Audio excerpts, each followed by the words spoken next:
Hola a todos, a través de este podcast quiero hablar sobre un personaje que tiene que ver con las escrituras en griego y este personaje se llama Erasmo de Rotterdam. Erasmo era un monje que vivió allá por los años 1470 después de Cristo hasta el 1536 y él nació en el tiempo de la Reforma, en el tiempo también de la imprenta. Y esto supuso muchos cambios en ese tiempo y que tienen que ver con la Sagrada Escritura, como también tienen que ver con todo un despertar intelectual, ¿verdad?, allá en Europa. Entonces Erasmo, quien fue un clérigo, un monje, él tomó el tiempo para aprender el griego, dice la historia. Estuvo aprendiendo, le costó, pero finalmente él pudo acercarse al estudio del griego, a dominarlo bien y a ser uno de los precursores en mantener el texto griego ya en imprenta, ¿ya? Y a esa edición del texto griego se le llamó el texto recibido o el textus receptus. Entonces Erasmo, quien se convirtió en un intelectual de ese tiempo, quiso acercarse a las escrituras en griego a través del estudio y después en la recolección de textos. Él se fue en su tiempo, él era de Holanda, se fue a Italia, a estudiar a Francia, después a Italia, y llegó hasta Venecia. ¿Por qué Venecia? Venecia es importante dentro de la historia del Renacimiento y después de la Reforma, porque era el lugar donde, por su comercio, ¿verdad?, donde se estaban editando la mayor cantidad de libros impresos que tienen que ver con el latín y después con el griego. Entonces él conoció a las personas indicadas allí en Venecia para poder imprimir, primero para recopilar los textos en griego y después para poder imprimir lo que se llama el texto recibido. ¿Qué fue lo que él hizo? Él tomó varios manuscritos que tuvo acceso en distintos lugares y tuvo que tomar la decisión de ver cuáles eran los más fieles y cuáles no. A esa ciencia de ver cuál es más fiel y cuál no se le llama la paleografía. La paleografía nace después y es una ciencia en la cual las personas pueden, a través de técnicas, pueden ver cuál texto es más antiguo o no. Ya nosotros ahora podemos tal vez hacer una prueba de carbono 14, en ese tiempo no se podía. Entonces habían distintas formas de poder llegar a los textos más antiguos. Después toda esa ciencia se le llamó la crítica textual.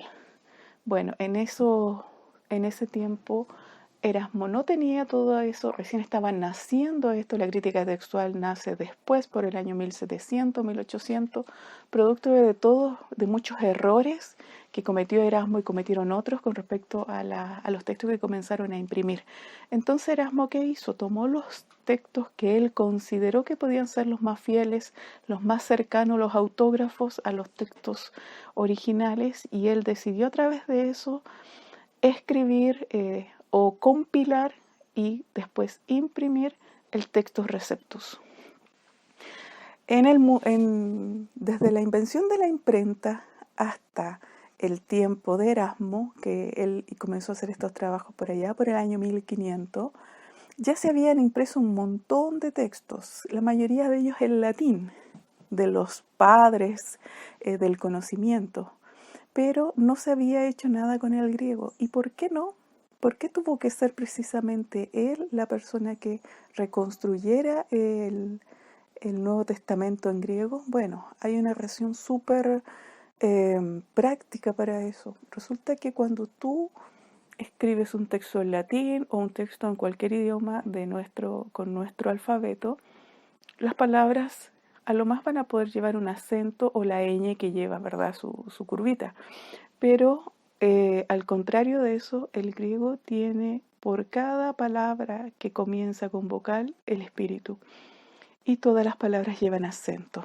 Entonces, tipográficamente estamos hablando de que en el tiempo de la imprenta se armaban con letritas móviles, ¿verdad?, los tipos, todo el texto que se iba a imprimir, y desde ahí era como un tampón, ¿verdad?, que se imprimía. Entonces, ese trabajo era muy arduo. Imagínate la cantidad de tipos de letras que había que tener para los espíritus y también para los acentos. Y el griego tiene 3 tipos de acentos. eh, el agudo, el grave y el circunflejo. Entonces era mucho trabajo y nadie se animaba a hacerlo. Hubo por ahí algunos que comenzaron a hacerlo y precisamente Erasmo se unió a ellos y comenzó a imprimir. Desgraciadamente, Erasmo, como no tenía el conocimiento, tomó como textos antiguos algunos textos tardíos, la verdad, y los que eran buenos para que él pudiera hacer tomarlos como base, la verdad es que no los consideró. Y por eso la primera impresión del Textus Receptus tuvo, la verdad es que muchos problemas. Tanto así que incluso el Apocalipsis estaba muy corrompido, no tenía buenos textos base y se basó en la Vulgata. Después eso se corrigió porque el Textus Receptus ha tenido un montón de correcciones o de reconstrucciones que lo hacen más fidedigno.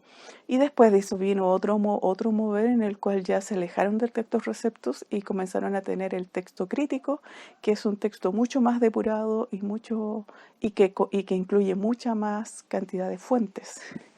Bueno, el hecho de que Erasmo haya, a pesar de todas las limitaciones de la ciencia, de su propio conocimiento paleográfico, él pudo tener el Textus Receptus, que es la base con el cual los reformadores comenzaron a traducir la Biblia en el idioma de las lenguas de sus países. Por ejemplo, Lutero con el Textus Receptus y con los textos masoréticos del Antiguo Testamento tradujo la Biblia al alemán. Casiodoro de Reina, lo mismo, tomando el Textus Receptus, tomando el texto en hebreo y además otras traducciones que circulaban, porciones de escritura que circulaban en castellano, él traduce la Biblia al castellano y que se le llamó, ¿verdad?, la Biblia del oso. Y así el legado de Erasmo de Rotterdam es maravilloso, pese a todos sus problemas, es un legado maravilloso y que por sobre el hecho de que después su Textus Receptus tuvo que ser corregido por distintos otros eruditos de esos tiempos, sí puso en el tapete de aquellos tiempos lo siguiente, que la Biblia había que consultarla y había que traducirla en sus textos originales. Había una tremenda resistencia a leer las escrituras, por ejemplo, a través del griego, pese a que allí así es el idioma que fue escrito. Es como la historia de la resistencia. El texto para ellos eh, que recibieron la gente de ese tiempo era la Vulgata, y la Vulgata, que era una traducción de los textos al latín hecha por Jerónimo, esa era la ley. Pero ahora no, ahora se puso en el tapete que si tenemos los textos en el idioma que fue escrito, entonces ellos mandan y son los más importantes. Y como dice Lutero, dice de esta forma: el texto en el idioma en el cual fue escrito es el rey, y las traducciones son sirvientas que van a tratar de decir lo que dice el texto que manda, que es en el idioma. Bueno, espero que puedan con este podcast tener un poco más de conocimiento de lo que significa aprender los idiomas bíblicos, como el griego en este caso, y de la importancia que tiene de conocer las escrituras en el idioma. Dios les bendiga.